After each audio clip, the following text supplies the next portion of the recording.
na siya. Babalik ka rin na natin yung manok. Luto naman na yan. Mabilis lang naman yan maluto. And ilalagay na natin ang white onion.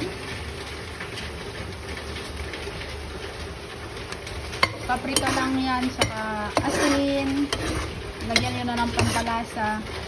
Tapos, i-marinate ko ng ilang minuto or oras para mas kumapit yung lasa. And ilagay na natin ang red and yellow bell pepper. Ganyan lang, halo-halo hanggang sa maluto yung bell pepper at sibuyas. Kasi yung manok luto na yan.